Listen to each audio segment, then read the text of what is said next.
Fala galera, fala rapaziada. Estamos aí nós novamente com gravações, né? Infelizmente ainda não terminou essa fase difícil que a gente está passando, mas tenho certeza que tudo está encaminhando agora para esse fim. Então, acredito que sejam as nossas últimas aulas através de vídeos, tá? Não que esses vídeos a gente tenha que desprezar, mas olhar o olho no olho realmente me faz muita falta, mas vamos com vibração, com disposição, a gente consegue atingir aí o coração de vocês. Bom, trago uma aula hoje aqui para vocês sobre a palavra certa no momento certo. Para quem não me conhece, para quem já conhece, Moré Mozart Crossman, ok?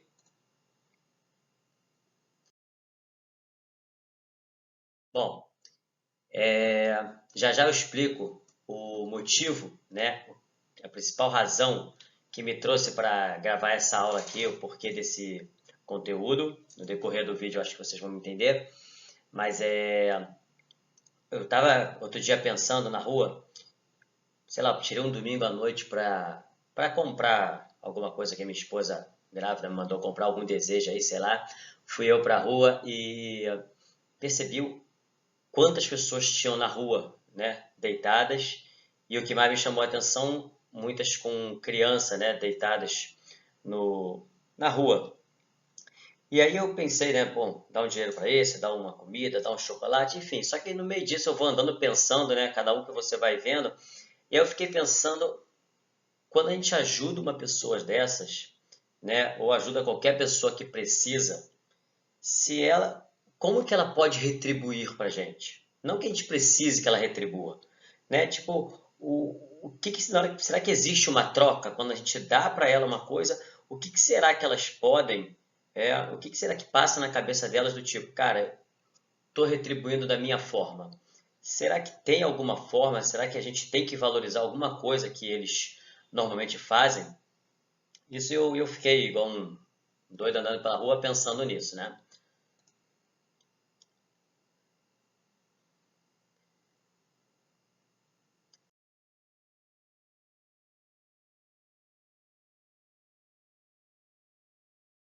Deixando um pouco esse pensamento de lado, daqui a pouco a gente fala sobre isso.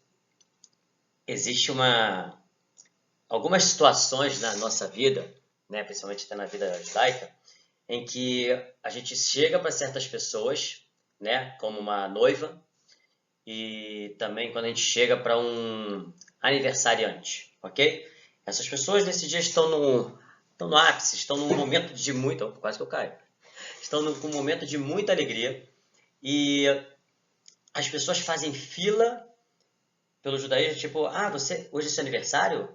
Me dá uma brachá, me dá uma bênção, né? A gente pede para o aniversariante dar uma brachá, dar uma bênção para gente, assim como para a noiva. Para quem não sabe, se é uma mulher, ela vai se casar, é, ela está no ápice da alegria, assim como o noivo, e as pessoas fazem pedidos para ela, dá até papelzinho, olha, lá debaixo da rupá, no momento do casamento, pede pela cura da minha família, pede para que tenha sustento, parnassá na minha casa, pela elevação, enfim, as pessoas fazem N pedidos, pede um noivo para mim, uma noiva para mim, pede filhos, pede pais, né? Enfim, as pessoas vão pedindo N coisa para essas pessoas. E esse é um dia especial, né? A gente pode pedir brahá a qualquer momento, essa é a ideia que eu vou falando, mas nesse dia em especial a gente está pedindo para a noiva e para o aniversariante. E por que é tão especial que nesses dias eles possam dar uma bênção, uma brahá, uma coisa boa para a gente poder receber deles, né?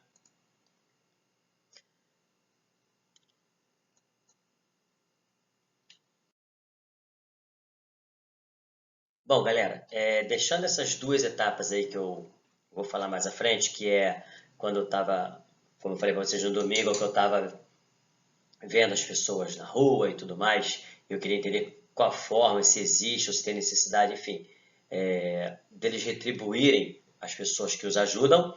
Aí eu falei depois sobre o aniversariante e também sobre a noiva, né? O que tem de tão especial nesse dia que as pessoas fazem fila para pedir bênção para eles e, enfim, qualquer coisa do tipo, às vezes parte até deles. Mas o principal motivo que eu queria falar com vocês, que vai responder a tudo isso, está na inspiração do meu shiur.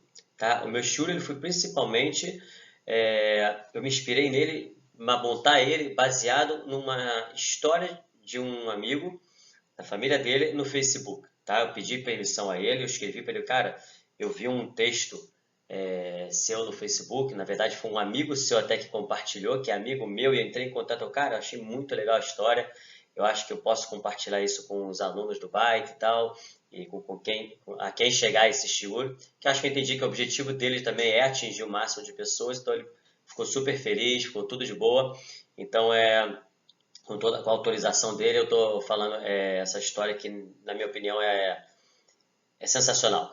E a ideia que eu queria, na verdade, colocar aqui para vocês é que, girando em torno de tudo que eu vou falar aqui sobre essa história, tá? Eu vou acompanhar ela um pouco aqui pelo Facebook, tá bom?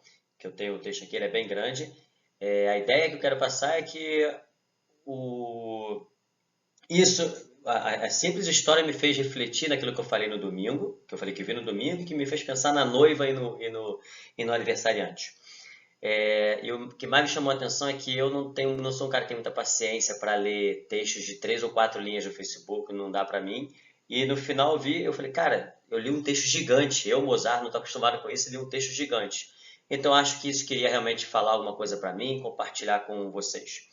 A situação é a seguinte, ele fala que, eu vou tentando olhando aqui falando, certa vez, quando ele era criança, ele viu a avó dele acendendo uma vela de Yurtzad. Para quem não sabe o que é o Yurtzad, na verdade em memória para elevação da alma de alguém, de algum falecido. Né? A gente acende uma vela, ok? Não vou entrar no detalhe agora por que é vela, mas tem o seu porquê. E aí, quando ele chegou para ela, ele falou, vovó, para quem você está acendendo essa vela? É para sua mãe? É para sua irmã? É para o seu pai? Para quem seria isso? E aí a avó dele olhou para ele e respondeu, Frau Levi. Essa é a resposta que ela deu, Frau Levi. Aí ela percebeu que ele ficou curioso, né? Tipo, quem é esse Frau Levi, né? Ela falou isso tudo ela falava português, mas com sotaque holandês, que isso foi na Holanda. Ela veio explicar a ele. Ela contou a seguinte história para ele, tá? Preste atenção. Ela fala que depois da invasão nazista à Holanda, os judeus passaram a sofrer uma série de limitações e proibições, certo? E entre elas tinha uma que era de proibir qualquer pessoa, né, de trabalhar para judeus. Então, isso causou um grande desfalque de mão de obra judaica e principalmente num asilo, tá? Tinha um asilo judaico na cidade de Haia, tá? E esses idosos que lá estavam, eles ficaram totalmente desamparados, eles não tinham quem ficasse com eles. Então, um grupo de meninas criou um movimento lá. O que elas fizeram? Um grupo de meninas judias da comunidade, elas fizeram um grupo forte para atender essas pessoas no asilo, né? Como Mitnadev, até voluntariados, né? Para ajudar e cuidar das pessoas do asilo. E dentre essas mulheres, mais jovens, meninas, né? Estava a avó desse amigo que eu estou falando. Ok. E nesse asilo tinha uma senhora que ela não tinha força para levantar, ela não tinha disposição, tudo com ela era muito trabalhoso e muito cansativo. E a maioria das pessoas, mesmo que já estão todos no auge da sua bondade, fazendo de tudo, não era a primeira opção delas ir até essa senhora, porque teria que levantar e fazer muita coisa. E a avó dele, né, foi a primeira e única que ficou fazendo isso. Ela dava toda a atenção para essa senhora. E essa senhora que era chamada de Frau Levi. Frau que quer dizer senhora, tá? Frau Levi, senhora Levi. E certa vez essa senhora pediu para a avó desse meu amigo, falou o seguinte, vem aqui minha filha, deixa eu colocar minhas mãos na sua cabeça, que eu quero te dar uma brachá, eu quero te dar uma bênção. A menina falou, ok. Ela chegou perto e falou em Yiddish, Abruche in dein Kopf, tá? Perdoe-me o sotaque, está horrível e tudo mais, mas que fique uma bênção sobre a sua cabeça. É uma brahá que eu particularmente não conheço, tá? Uma bênção sobre a sua cabeça, assim, direto, tá? E a avó desse meu amigo, ela era uma pessoa religiosa, entende de brahot, de bênção, e não entendeu muito que brahá era essa, mas falou, ok. Ela até, ela riu automaticamente, e essa senhora olhou firmemente nos olhos dela e disse, minha filha, tipo, ela percebeu que a menina riu da brahá e falou, minha filha, amanhã você vai voltar aqui e você vai me contar exatamente o que aconteceu e como essa brahá que eu te dei te ajudou. A avó dele, esse meu amigo, né? Uma menina, na verdade. Ela saiu, ok. Ela voltou para casa e no jantar ela perguntou de uma forma humorada, brincando com a irmã: vê se tem alguma coisa aqui na minha cabeça. Gente, isso tudo é ela contando mesmo, tá? Vê se tem alguma coisa aqui na minha cabeça. Aí ela falou, a amiga, a irmã riu, ela falou, não. Ela falou, não, porque ela falou que eu ia ter uma brahá aqui na minha cabeça.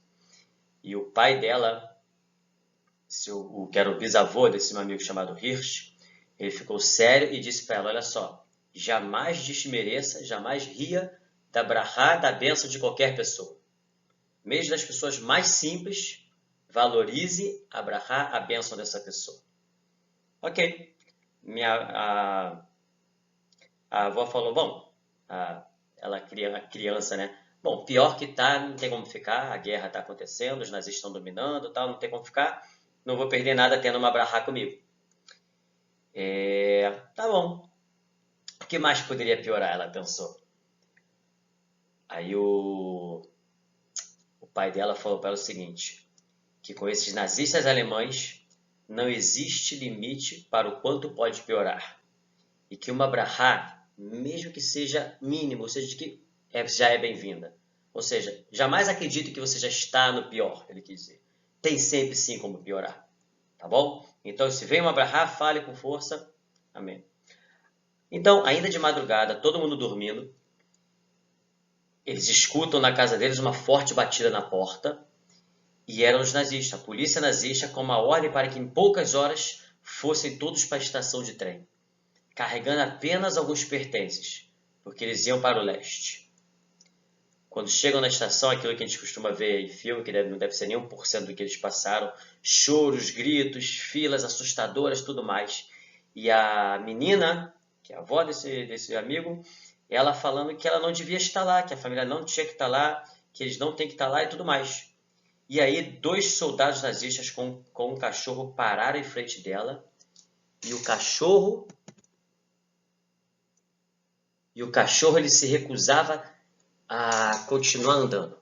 Ele empacou, ficou parado ali na frente da menina, e os nazistas puxavam ele, berravam, vai cachorro, vai totó, vambora. E eles não iam para cima dela. E ela continuava berrando que que não era para estar ali, que não era para estar ali e tudo mais. De repente chega o capitão desses caras e fala, e ele era um antissemita, esse capitão cruel tal, ele chegou e perguntou, por que vocês estão parados aí? E eles explicaram, cara, o nosso cão, o cachorro não se mexe por conta dessa menina. Ela não para de gritar e o cachorro não avança para cima dela. E aí o capitão perguntou para eles, e o que ela está falando? O que ela está falando? Expliquem. E eles falaram, ela está dizendo que não era para ela estar ali, que ela e a família tinham que estar em casa. E aí o que a gente imagina, né, quando existe numa hora dessa, que vai tirar uma arma, vai fazer o pior para acontecer e tudo mais. E não. As palavras deles, quando explicaram, ela está falando que ela não tem que estar em casa. Ele juntou isso com o cachorro e falou, mandem ela e a família para casa. E os caras perguntaram, mas capitão, mas por quê? Como assim mandar ela para casa? Manda para casa. Mandem ela para casa. Tá bom. A avó saiu disparada, né? A avó deles, a menina, foi disparada para casa com a família, tal, ficaram todos lá. E no dia seguinte, ela já levanta cedo e corre direto para o asilo. E quando ela chega no asilo, ela olha para a Frau Levi, e a Frau Levi só fala o seguinte, não me diga o que ocorreu, isso eu já sei, eu só quero ouvir apenas os detalhes, como que aconteceu. E daí essa menina, né, contou para ela tudo o que aconteceu, não, que aconteceu isso, o cachorro fez isso e aquele e tal, e a E a senhorinha simplesmente falou para ela o seguinte: viu, Meidele? Viu? Viu como não devemos desprezar uma brachá? Qualquer brachá pode ter uma força. E a menina, essa senhora chegou para ela e falou: vem aqui que eu quero te dar uma outra brachá. E a menina, agora já valorizando uma brachá, chega perto dela e ela bota a mão de novo na cabeça da menina e fala: o que você quer? Pode pedir. E a menina fala: eu quero que essa guerra acabe. Eu quero que essa guerra acabe, que minha mãe se salve, meu pai se salve, que tudo isso acabe e inclusive a senhora se salve. Frau Levi colocou a mão na cabeça dela e falou: olha, minha filha, você sim vai se salvar. Seus pais vão se salvar. Essa guerra sim vai acabar. Nós vamos sair dessa. Mas infelizmente os meus dias realmente estão contados. E eu não vou ficar. Isso Frau Levi falou para ela. E ela, Frau Levi, ainda falou o seguinte: olha, minha filha, eu não tive filhos, então logo não tenho netos, eu não tive ninguém. Então eu só queria pedir uma coisa para você, que no meu yurtza, no meu dia de falecimento, você acendesse sempre uma vela em meu nome. E desde então, a avó desse meu amigo, que hoje já faleceu também, ela acendia uma vela, simplesmente uma senhora do asilo que não tinha ninguém. Mas que essa senhora representava muito para ela, por uma simples brachá, uma bênção que ela deu para ela. A única palavra que ela precisava ter falado era o amém. Essa história, gente, foi o que eu falei para vocês que me inspirou.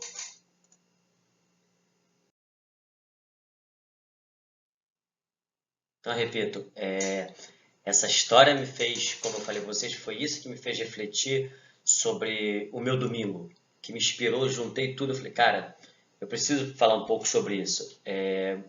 Muitas vezes essas pessoas na rua ou em qualquer outro lugar, as pessoas que nos ajudam, que a gente ajuda, né, seja o que for, né, elas sempre que a gente faz esse ato, elas muitas vezes soltam uma brahá para você, uma bênção para você, para a gente, e a gente não valoriza.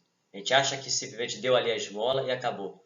Mas muitas vezes, quando você olhou nos olhos dela e deu para ela alguma coisa, ela soltou vai com Deus, fique bem, que as coisas para você também aconteçam, que você receba em dobro, né? E a gente, às vezes, valeu, tal, sai assim meio que desligado. E na verdade o que a gente tem que fazer é como eu falei aqui na historinha. Será que a gente valoriza a brahá, a bênção que essas pessoas mais simples ali que a gente nem conhece dão pra gente? Realmente a gente vai lá e dá a comida, a gente ajuda e tudo mais. Agora, milorot se brahá. Quem não quer receber uma brahá na vida? Qualquer um que quer receber uma brahá na vida é super simples. Para receber brahá na vida, como eu coloquei aqui, é milorot se brahá. Quem não quer receber brahá? Aval, brahá rikimogeshem. Se você quer receber a brahá ela vem igual chuva, tá? Agora, que dele cabelotá, serechim laharosh ve lizroa. Agora, para você receber a chuva, você planta, você tem que arar, você tem que plantar, ok? Você quer receber bênçãos na sua vida? Faça as coisas também. Então, na verdade, eu peguei a ideia, talvez diferente dessa colocação aqui do Rav Yosef Yitzhak. A minha ideia aqui que eu penso é o seguinte: às vezes, para você receber brahá na sua vida, você receber sustento, paz, qualquer uma dessas coisas, está ligado com a forma como você vai tratar esse outro. Você deu uma coisa para ele com toda a sinceridade do mundo olha para você, uau, obrigado por olhar para mim. E que você tenha em dobro. E se você pega e valoriza, pronto, aí você realmente vai ter em dobro o que ele te desejou. E aí realmente vem brahá na sua vida, vem coisas boas na sua vida. Então a gente tem que saber valorizar o que cada um faz. Mas é daí que surge o tema da minha aula. O tema da minha aula eu coloquei como uma única palavra. Você só precisa falar uma única palavra, milá achat. E essa palavra é amém. Quando a pessoa simplesmente ela chega a você, te dá uma brachá, te dá uma coisa boa, não importa quem seja, jamais ria, jamais despreze. O que ela te deu de bom ali, você sempre fala amém, obrigado. Não, obrigado não é que seja, que aconteça, muito obrigado, amém, amém, ok? Essa que é a ideia que eu tenho para colocar do amém. E, por fim, Por fim, a gente falou lá no início também o que tem a ver então a noiva e o aniversariante. Nesse dia, né, você simplesmente, o cara que está fazendo aniversário, ou a noiva principalmente, né, que acho que é mais forte ainda, ela sabe que o dia é dela, que todos estão com os olhares para ela. Ela é a estrela daquele dia. Então ela tá no momento, ela está no ápice da alegria dela. Ela jamais vai ter inveja de alguém nesse dia. Ela tá muito bem nesse dia. Então esse é o principal momento para você poder receber a brachá de alguém, porque ela está simplesmente é, os portões todos abertos para ela, e ela pega para você e fala um monte de coisas boas que você pede para ela, e ela no fundo do coração ela quer aquilo ali para você. Ela fala, cara, eu tô tão feliz, por que ele não pode ter um pouquinho de felicidade também? Então ele acaba que essas pessoas, o aniversariante, ou a noiva e o noivo, eles com muita alegria eles dão essa brachá para as pessoas. E o principal ponto para a gente que eu queria terminar aqui, brachá versus amém. Ok? Brachá versus amém. A brachá está ligada com o que a pessoa vai dar para você. E o amém é o que você tem que responder. Mas o que é o amém? Antes de tudo, coloquei aqui de novo, amém versus amém. A palavra amém, tá? Ela é a origem torani, ela está na Torá. Amém é Aleph, Mem, Nun, que está ligado com as iniciais de El Melech Neeman, tá bom? El Melech Neeman é que seja o nosso Deus, nosso rei, Neeman, é nele que eu acredito que tal coisa vai acontecer. Hashem vai ajudar isso a acontecer. Tanto que se você olhar a palavra Emuná, que significa fé, a raiz dela também é o Aleph, o Mem e o Nun, que formam também a palavra Amém. Ou seja, Emuná nada mais é do que um Amém em Hashem. É você acreditar em Hashem. Ok? Essa que é a ideia do amém. Então, quando você simplesmente recebe a brachá de alguém, quando a pessoa chega para você, não importa quem seja, qualquer um, se ele te dá uma bênção, cara, com muita força, amém, obrigado. Se você ajudou uma pessoa na rua e ela te deu uma brachá, não despreze, aproveite a brachá dessa pessoa. Se ele fala que você tenha muita saúde, fala amém, amém. Tá? Essa que é a ideia. E por fim, eu coloquei o amém versus amém. Tome muito cuidado, porque tudo que eu falei aqui ligado à palavra amém está ligado com nun no final. Amém não é uma palavra torani, não é uma palavra da Torá, tá bom? É uma forma como traduzir, eu não sei colocar, mas as letras hebraicas a gente sabe que ela tem todos os seus valores, né, toda a sua importância, tanto que se você coloca um mem no final você deixa de ser El Melech Neeman, Neeman deixa de ser. E se você coloca o mem também aqui na palavra emuná, também deixa de ser fé. Então você muda muito o sentido. Então que a gente saiba que a palavra certa a se colocar é a palavra amém. E que a gente saiba também valorizar a brachá de cada pessoa, a bênção que cada um dá para qualquer um de nós. E que a gente tire uma grande lição dessa história maravilhosa que eu vi. Agradeço mais uma vez a família Fuchs que me deixou usar essa linda história, tá bom? Beijo grande para vocês e a gente se vê em breve.